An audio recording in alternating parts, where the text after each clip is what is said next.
창세기 16장 7절부터 16절을 보겠습니다.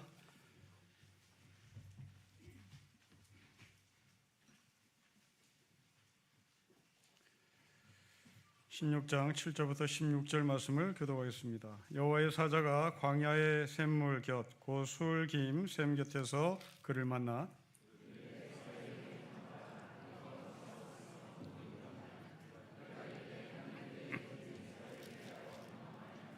여호와의 사자가 그에게 이르되 너의 여주인에게 돌아가서 그 수하에 복종하라.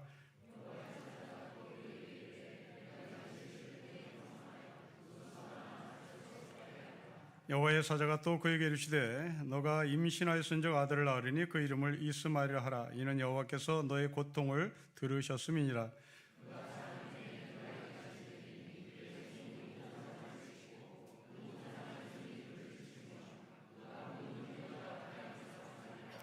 하갈이 자기에게 이르신 여호와의 이름을 나를 살피시는 하나님이라 하셨으니 이는 내가 어떻게 여기서 나를 살피시는 하나님을 배웠는고 함이라.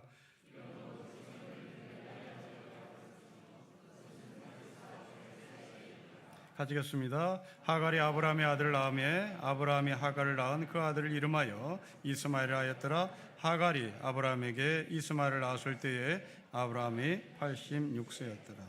아멘. 팔레스틴과 이스라엘 전쟁이 좀 그쳤으면 좋겠는데 계속 진행 중입니다. 이스라엘 여군 장교가 하마스 군대 100여 명을 사살했다고 하는 뉴스가 무용담처럼 오르내리고 있습니다. 이 두 나라의 역사를 거슬러 올라가 보면 이삭과 이스마엘에 근거합니다. 이스라엘은 이삭의 계보를 따릅니다. 팔레스타인은 이스마엘의 계보를 따릅니다. 어머니는 다르지만 아버지는 아브라함이라는 한 아버지 밑에서 서로 다른 어머니 사라와 하갈의 몸에서 태어난 아들들입니다. 지금 정치적으로 싸우고는 있지만 또한 역사를 거슬러 보면 역사에 근거한 것이고 또 종교로 따지면 유대교와 이슬람의 싸움이기도 합니다. 우리는 기독교인입니다. 그런데 우리는 유대교 편에 이스라엘 편에서 이 전쟁을 바라보는 시선을 갖고 있는 것 같습니다. 왜 그럴까 생각해보면 이유는 우리 기독교가 이슬람과 함께 무섭게 싸웠던 십자군 전쟁 때문에 그런 것이 아닌가 싶습니다. 그리고 우리는 구약 성경을 다룸에 있어서 이스라엘이라는 단어를 너무나 많이 들어서 지금 저 이스라엘이 우리와 좀 친근한 듯한 느낌을 받는 것은 사실입니다. 그러나 거듭 말씀드리지만 우리는 유대교인이 아닙니다. 우리는 기독교인입니다. 예수님을 십자가에 못 박은 사람이 누굽니까? 유대교인입니다. 우리 입장에서 보면 원수들입니다. 그런데 우리는 이스라엘 바라보는 시선이 상당히 따뜻합니다. 우리의 구원자신 예수 그리스도를 죽인 민족임에도 불구하고 우리는 그들 이슬람처럼 그렇게 차갑게 보지는 않습니다. 좀 이상합니다. 히틀러에 의해서 거의 인종 청소를 당할 수밖에 없었던 유대인들이 그렇게 많은 피해와 아픔을 갖고 있었던 유대인들이 팔레스타인 사람들을 인종 청소하고 싶은 마음을 갖는 것은 도대체 뭘까? 결국 성경으로 돌아가 봅니다. 인간은 이것밖에 안 된다는 거죠. 이것을 성경의 언어로 다시 표현하면 유대인들은 예수를 알지 못하는 사람들이죠. 유대인들은 예수를 만난 사람들이 아닙니다. 그러기에 그들은 인간의 본성, 증오를 확대하고 자기가 받았던 아픔을 그대로 갚아주고 싶은 인간의 본성을 그대로 드러나는 겁니다. 여러분, 예수 그리스도는 이슬람과 유대교를 싸우라고 부추기는 분은 절대 아니겠죠. 오히려 자기가 십자가의 죽음으로 말미암아 이 원수를 화해시키는, 유대교와 이슬람을 화해시키는 그 십자가의 정점에 죽으시면서 우리에게 말씀하실 겁니다. 인권 대통령으로 인정받았던 미국의 지미 카터 대통령이 있습니다. 대통령 재임 기간 중에도 늘 주일학교 교사를 사표 내지 않고 교회로 달려가 어린아이들을 섬겼던 대통령입니다. 이 사람의 LA 타임즈에 이스라엘과 팔레스타인에 대해서 솔직히 말하라 라는 제목의 칼럼을 씁니다. 이 글에 카터는 이런 말합니다. 미국이 이스라엘 정책들에 대하여 비판을 꺼리는 이유는 미국과 이스라엘 정치행동위원회의 비정상적인 로비 행태와 이에 반대되는 어떠한 목소리가 존재하지 않기 때문이라고 비판합니다. 그러자 미국 여론은 발칵 뒤집힙니다. 카터는 반유대주의자다. 미국도 우리처럼 이스라엘 바라본 시선이 따뜻했던 거죠. 그러나 전쟁은 누가 옳고 누가 그름이 아닙니다. 전쟁의 결과는 힘없는 사람이 다치는 겁니다. 노약자가 다치는 것이고 어린아이가 다치는 것이고 여성이 다치는 겁니다. 기독교입니다. 이슬람과 유대교, 팔레스타인과 이스라엘이 싸우는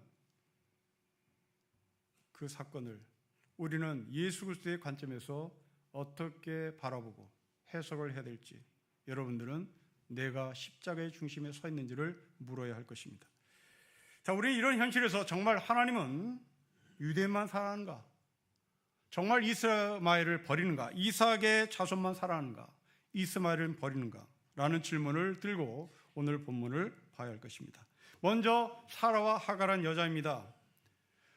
아브라함에게 아들을 낳아서 안겨줘야 하는 사라의 아픔이 여기에 있습니다. 자기가 아이를 낳지 못하자 하갈한 여자를 통해서 아이를 낳아 아브라함의 품에 안겨주고 싶은 그 사라의 마음이 고스란히 성경 본문에 녹아 있습니다. 구역학자 민영진 교수라는 분의 글을 인용합니다. 사라와 하갈의 문제는 가부장제가 유죄이다. 아들을 낳아 대를 이어가는 것을 중요하게 생각하는 가치가 유죄이다. 아무 잘못도 없는 사라가 몸종 하갈의 몸을 빌어서라도 아들을 얻어보려고 몸부림쳤던 것도 바로 이러한 가치관 때문이다. 임신의 의미를 부여한 혈통계승의 가부장적 가치 판단이 유죄이다. 사라와 하갈은 둘 다 이러한 가부장적 때문에 희생당한 여인들이다. 여러분, 이 이야기는 우리나라 역사에도 우리나라 문화에도 여러분 가정에도 그대로 녹아 있습니다. 저희 어머니 오빠들은 소위 외삼촌이죠. 외숙모가 아이를 낳지 못했습니다. 씨바지를 통하여 아들 둘을 낳았습니다. 숙모나 씨바지 여성이나 모두 아들을 선호하는 우리나라의 문화의 희생자죠. 저희 어머니 집안은 무진장 부자였습니다. 당연히 외삼촌은 그 유산을 물려받았죠. 아들 둘은 이 유산을 어떻게 처리할까? 암암리에 자기를 낳아준 생모에게 재산을 빼돌리기 시작합니다. 이건 지옥이죠. 재산을 빼돌리고 싶은 아들의 마음은 얼마나 복잡했을 거예요. 그리고 이것을 본 두 아들을 키워준 친외숙모는 속이 얼마나 문드러졌을 거예요. 또 자기로 인하여 친모와 양육한 어머니 사이에서 두 부인 사이에서 갈등을 조정해 했던 외삼촌은 얼마나 고통스러웠을 거예요. 외삼촌도 외숙모도 친모도 두 아들도 사는 게 사는 것이 아닐까. 그럼 여러분 속에 지금 그 아들들 어떻게 됐을까? 망했습니다. 완전 빈털털입니다. 누가 문제 발단의 요인일까요? 그 우리나라 문화죠. 자, 그러면 하나님은 이 여인들을 통하여 낳은 이삭과 이스마엘을 어떻게 인도하시며 어떻게 다룰까가 궁금합니다. 창세기 25장을 보면 아주 흥미로운 대목이 나옵니다. 이스마엘에게 하나님은 12아들을 주십니다. 장절이 절대 잊혀지지 않습니다. 창세기 25장 12절입니다. 이스마엘에게 하나님은 12아들을 주십니다. 우리는 12아들에 대해서 익숙했던 것은 야곱의 12아들, 예수님의 12제자 이외에는 없습니다. 그런데 놀랍게도 이스마엘에게도 12아들을 줍니다. 그것만이 아닙니다. 그 12아들이 그 지역을 대표하는 리더들입니다. 리더뿐만 아닙니다. 그 마을들을 이스마엘의 아들들의 이름으로 명명합니다. 이건 보통 축복이 아닙니다. 여러분, 야곱의 12아들들, 도읍을 12아들들의 이름을 갖고 있지는 않습니다. 그 도읍을 자기의 이름을 갖고 있다는 말은 영원 대대로 이 땅이 내 땅이란 말입니다. 신성 불가침의 땅인 거예요. 하나님은 이스마엘에게 이런 축복을 줍니다. 그것만이 아닙니다. 하나님은 아브라함에게 주신 축복을 이스마엘에게도 그대로 줍니다.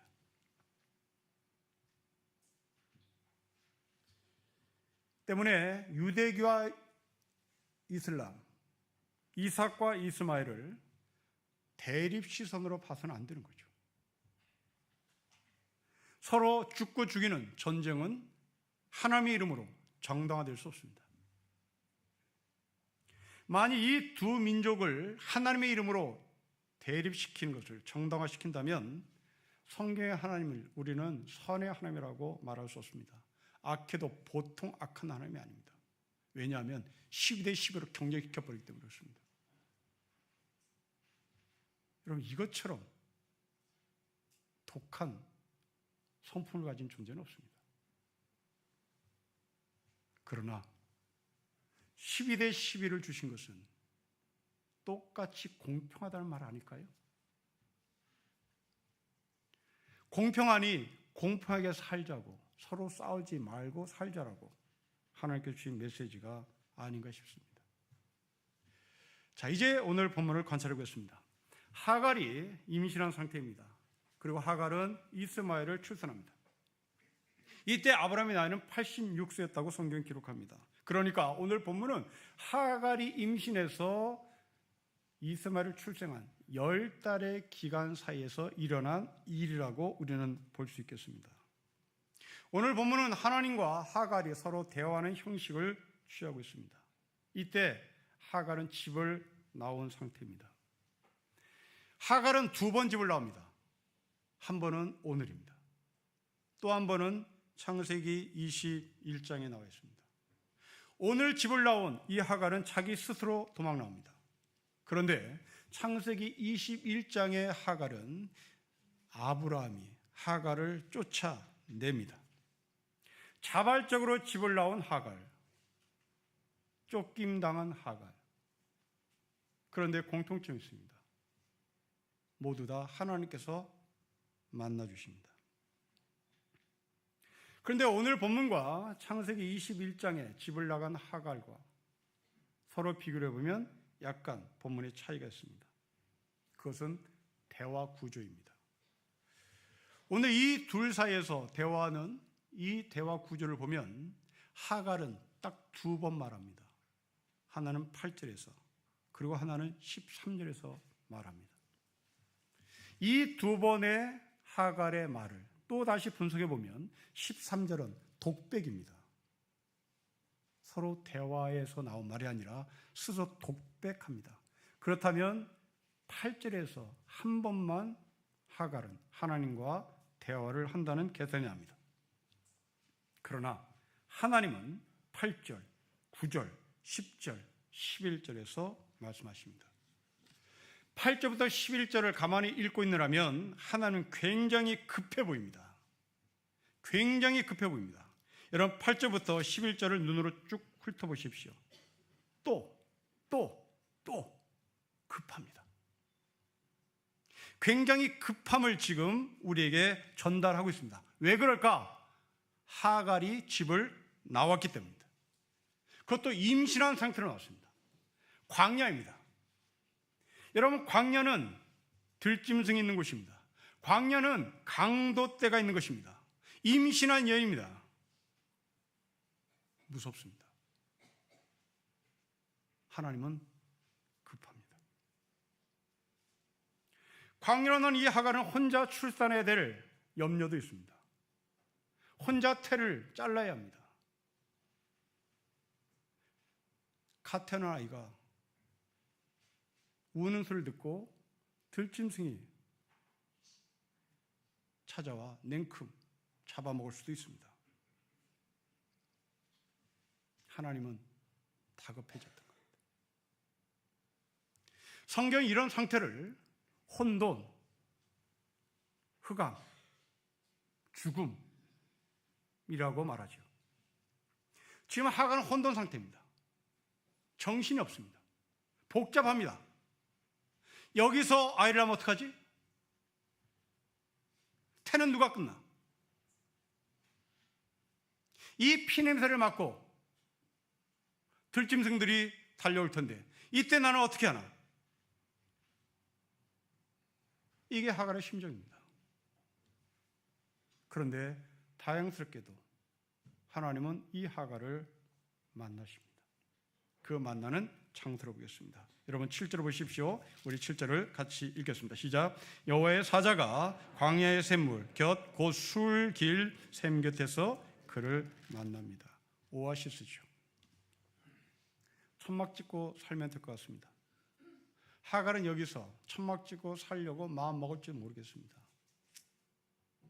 출신이 종이기 때문입니다. 종은 끈질겨야 합니다. 종은 버텨야 합니다. 대단히 강직한 여자일지도 모릅니다. 그러기에 내가 밖으로 나왔다. 그러기에 내가 샘 곁에서 출산하리라. 마음을 먹었을지도 모르겠습니다. 여러분 이 7절이 읽노라면 돼지라는 소설이 떠오릅니다. 펄 버기 쓴 그 돼지 들판에서 아이를 낳고 여자가 혼자 탯줄을 끊습니다. 혼자 옥수수 이파리로 아이를 쌉니다. 이게 펄벅의 돼지의 이야기입니다. 아마도 이 여자는 그 돼지의 중국 여성처럼 내가 혼자 낳아버리라. 비록 혼돈이고 비록 죽음 같지만 해보겠다고 마음먹었을지도 모르겠습니다. 그런데 하나님은 집으로 돌아가라고 얘기합니다. 여러분 9절입니다. 우리 같이 읽겠습니다. 시작. 여호와의 사자가 그에게 이르되 너희 여주인에게 돌아가서 그 수하에 복종하라고 얘기합니다. 갈등이죠. 샘 곁에서 천막을 칠까? 집으로 돌아갈까? 하갈은 샘을 포기합니다. 집으로 돌아갑니다. 우리는 창세기 1장 2절을 읽으면서 처음으로 혼돈, 흑암이라는 단어를 만납니다. 그때 하나님의 신이 물을 누르고 있었다는 얘기를 합니다.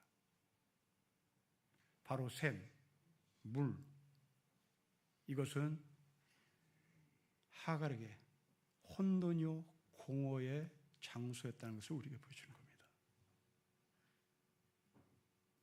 하갈은 그 물을 누를 힘이 없었습니다. 혼돈과 흑암이 깊었던 물.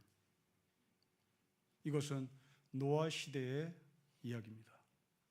40일 동안 비가 밤낮으로 쏟아졌을 때 혼돈이었습니다. 죽음이요 흑암이었습니다. 나일강으로 둥둥 떠내려가는 갈대 상자에 있었던 못에 죽음이었습니다. 흑암이었습니다.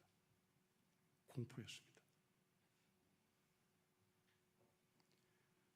예수님께서 갈릴리 바다를 위를 걸으실 때 물에 빠진 베드로는 그 갈릴리 바다가 공포였습니다. 로마로 압송되어 배를 타고 갔던 바울이 유라굴로 광포를 만납니다. 217명이 물에 빠져 죽을 지경입니다. 공포입니다. 흑암입니다. 지금 샘 곁에 있는 이 하갈은 그런 처지입니다.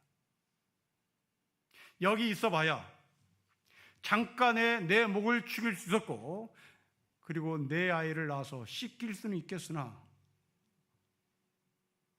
그 샘 곁에서 내 아이를 키울 환경은 못 됐던 겁니다. 다만 이 물은 바로 하나님을 만나는 정거장이었고 하나님을 만나는 매개체였던 겁니다. 하갈의 고백입니다. 여러분 13절, 14절 보십시오. 우리 같이 읽겠습니다. 시작. 하갈이 자기에게 이르신 여호와 이름을 나를 살피시는 하나님이라 하였으니 이는 내가 어떻게 여기서 나를 살피시는 하나님을 배웠는가 함이라.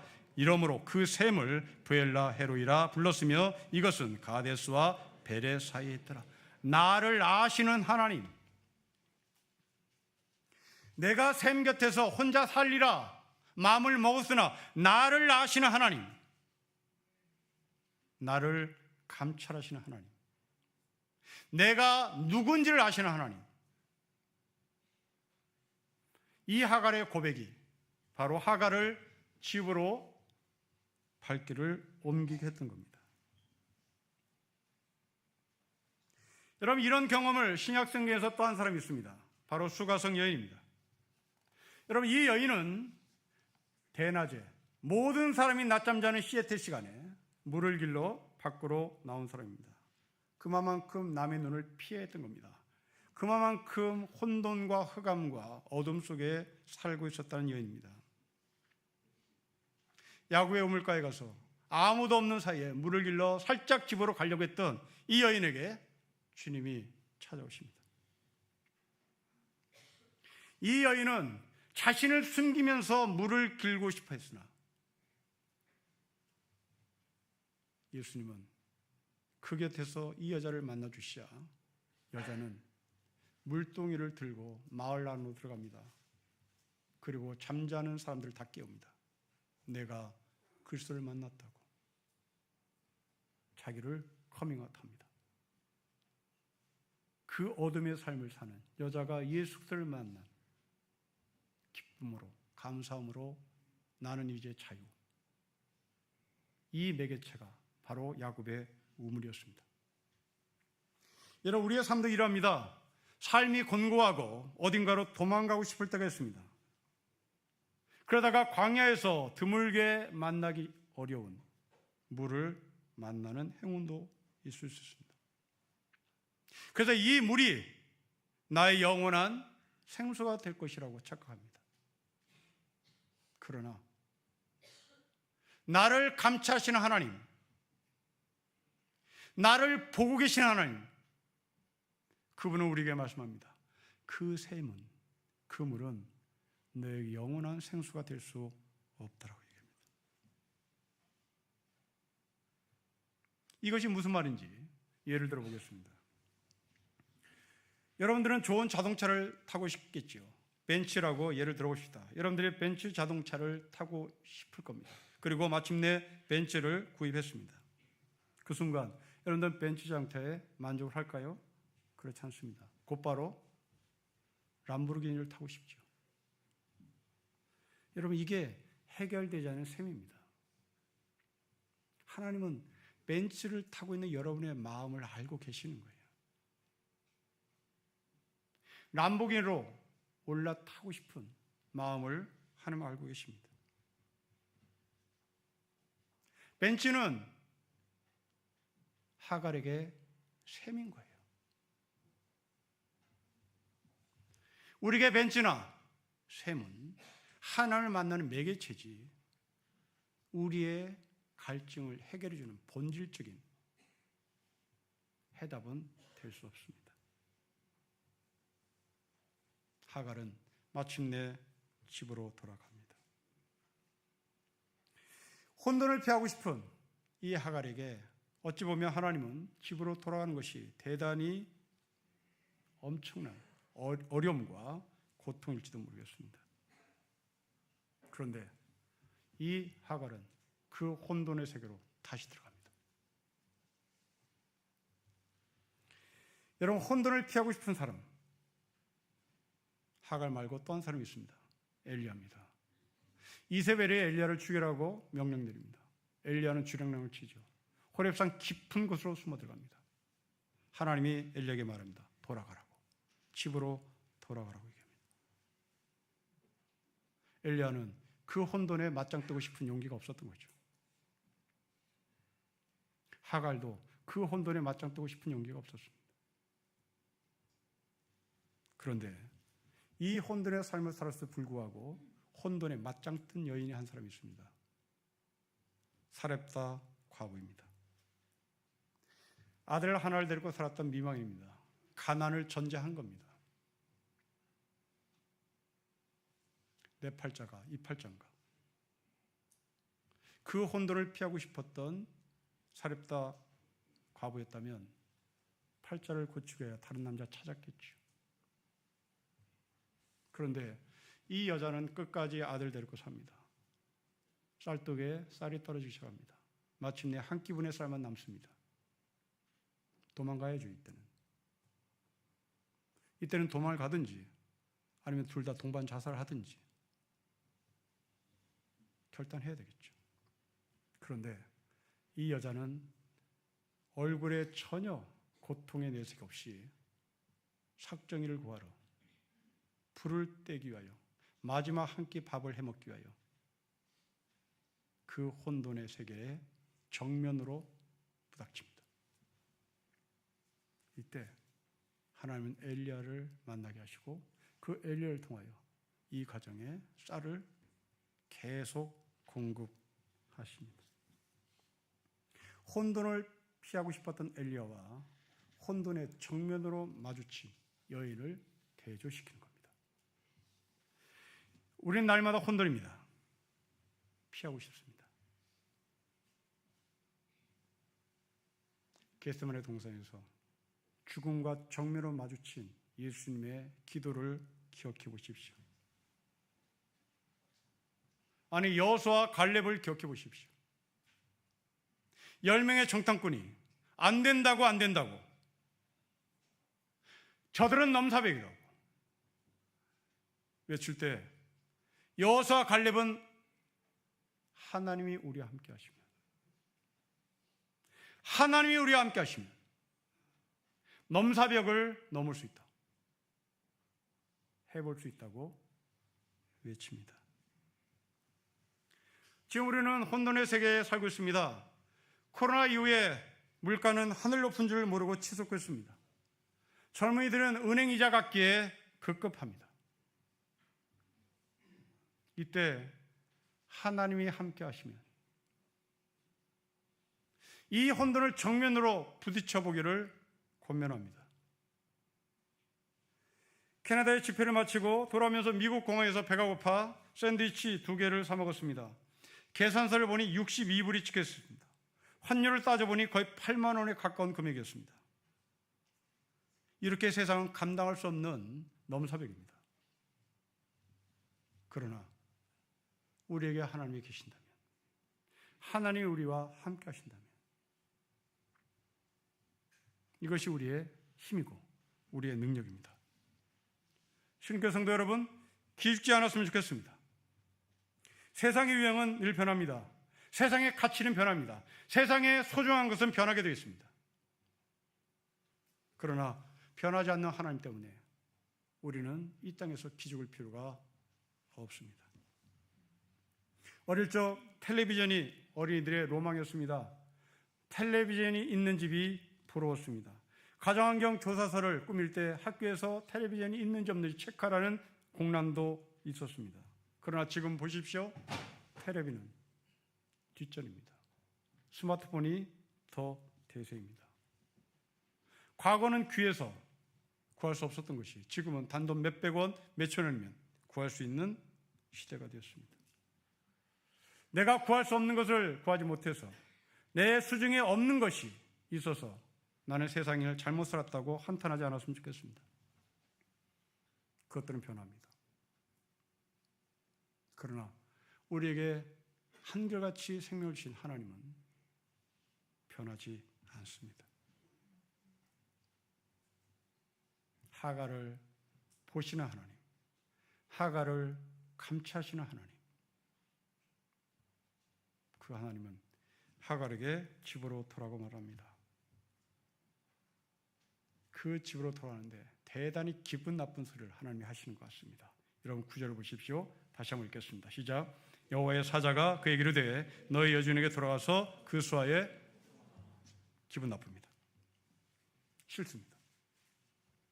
결과 하나님은 계급을 조장하는 분, 결과 하나님은 계급을 인정하는 분.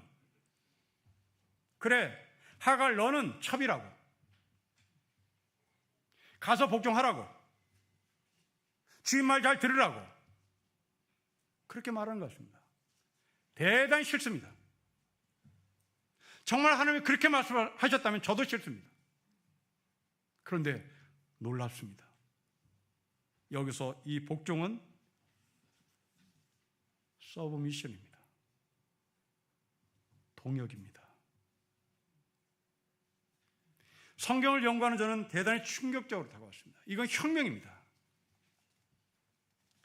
여러분, 지금 이 시대는 고대 시대입니다.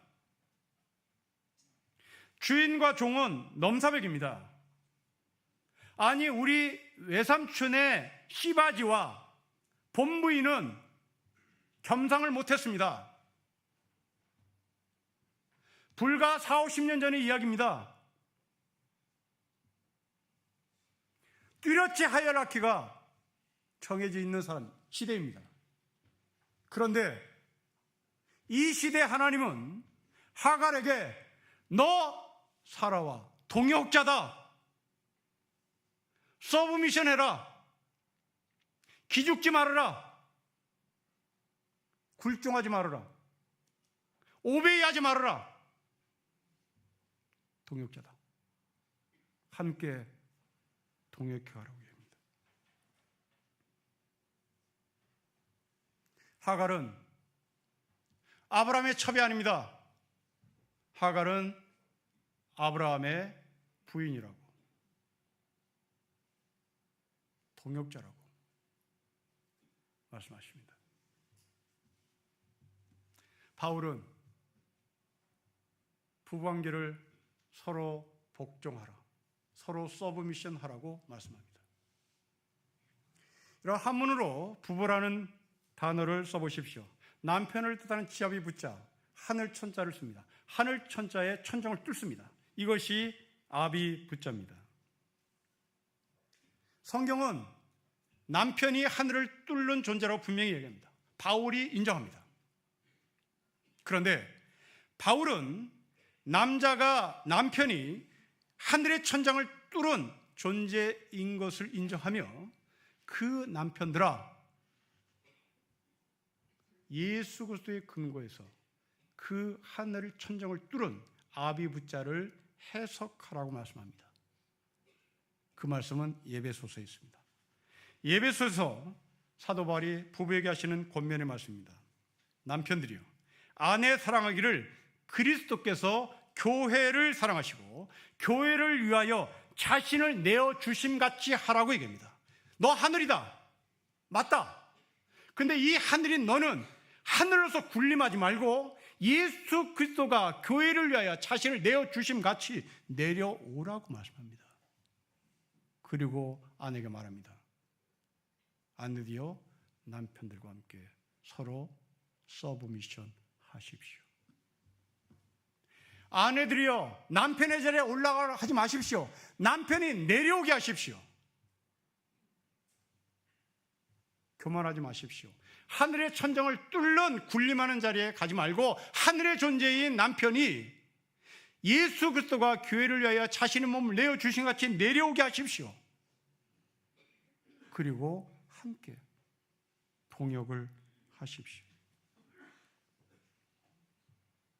지아비 부자를 쓰시는 남자 여러분, 남편 여러분, 여러분들이 하늘의 천정을 뚫은 사람인 것을 믿습니다. 그러나 이 하늘의 천정을 뚫은 여러분들이 그 자리를 버리고 이 땅에 내려오신 예수 그리스도처럼 내려와야 하는 겁니다. 나는 하늘을 뚫은 천정을 뚫은 사람이니 내 앞에서 꼼짝 마. 이것은 십자가가 없는 아비부자입니다. 어느 가정에서 부부싸움이 일어났습니다. 남편이 아내에게 남편이 하늘이라고 주례 선생님이 얘기했잖아. 그리고 부인은 땅이라고 말했잖아. 땅이 하늘을 섬겨야지. 그래 아내가 혀를 끌고 차면서 이 하나만 알고 둘도 모르는 이 멍충이 같은 사람아, 요즘은 땅값이 하늘을 치솟는 거 모르는. 그러나 이 또한 십자가의 근간의 해석은 못 되는 거죠. 땅이 하늘을 치솟는다. 아닙니다. 하늘이 내려오는 겁니다. 왜 남편이 아내를 하나님처럼 사랑해야 합니까? 서브 미션이기 때문에 그렇습니다. 동역자입니다. 갑을 관계 아닙니다. 함께 하나님 나라를 이끌어 나가는, 그리고 만들어 나가는 서브 미션의 관계이기 때문에 그렇습니다. 29년간 신림교회에서 목사 생활을 하고 있습니다. 뛰어나지는 않지만 큰 사고 없이 무탈하게 여기까지 왔습니다. 이렇게 무탈하게 온 여러 가지 이유가 있겠으나 그 중에 하나는 제 아내 때문이라고 생각합니다. 동역자로 같이 교회를 고민했고, 동역자로 설교를 놓고 고민했고, 동역자로 삶을 고민했고, 그 동역자와 함께 자녀들에게 목사의 삶은, 목사의 가정은 어떻게 살 것인지 서로 나누면서 여기까지 왔기 때문입니다. 세상은 부부를 동반자라고 말하는 것 같습니다. 저는 그 단어 싫습니다. 동반자는 같이 길을 갈 뿐입니다. 다른 길이 나오면 흩어질 수 있습니다. 다른 길이 나오면 각자 그 길을 갈 수밖에 없습니다. 그러나 성경은 동반자로 말하지 않습니다. 동역자로 말합니다. 협력해야 합니다. 하나님 나라의 내용을 채우기 위해서 서로 부족한 것들을 채워나가는 것이 바로 동역자입니다. 바울은 남편과 아내에게 이 말씀을 분명히 합니다. 그리고 하갈에게도 이 말씀을 우리에게 주십니다. 갑과 을의 관계를 깨시는 하나님, 남자와 여자의 주종관계를 깨시는 하나님, 서로 동역의 관계를 확인시켜 주신 이 고대 문서는 혁명이 아니고 달리 표현할 길이 없습니다. 혼돈 속에 살고 계신 성도 여러분, 하갈처럼 피하지 마시고 하나님처럼 정면으로 부딪혀 봤으면 좋겠습니다. 여러분들이 못나서 집으로 들어가는 것이 아니라 여러분들을 동역자로 부르셔서 집으로 돌아가라고 말씀하시기 때문에 그렇습니다. 이슬람과 유대교가 누가 더 높은지 세력 대결을 하는 것이 아니라 서로 서브 미션을 했으면 좋겠습니다. 이들은 형제입니다. 배달은 형제입니다. 유대교 편을 드는 것도 아니고 이슬람 편도 드는 것이 아니라 이 둘이 화해를 해서 하나님의 나라가 어떻게 만들어가는지 하나님께서 이스마엘 후손들을 쓰시고 이삭의 후손들을 쓰시는 그 시선으로 세상을 바라보는 신림교회 성도가 되시기를 주 이름으로 축복합니다. 기도하겠습니다. 하나님 아버지, 늘 혼돈입니다. 이 전쟁이 끝나면 전쟁이 없겠지. 그러나 또 전쟁입니다. 이 전쟁이 끝나면 우리 부부 사이에 또 전쟁이 없겠지, 또 전쟁입니다.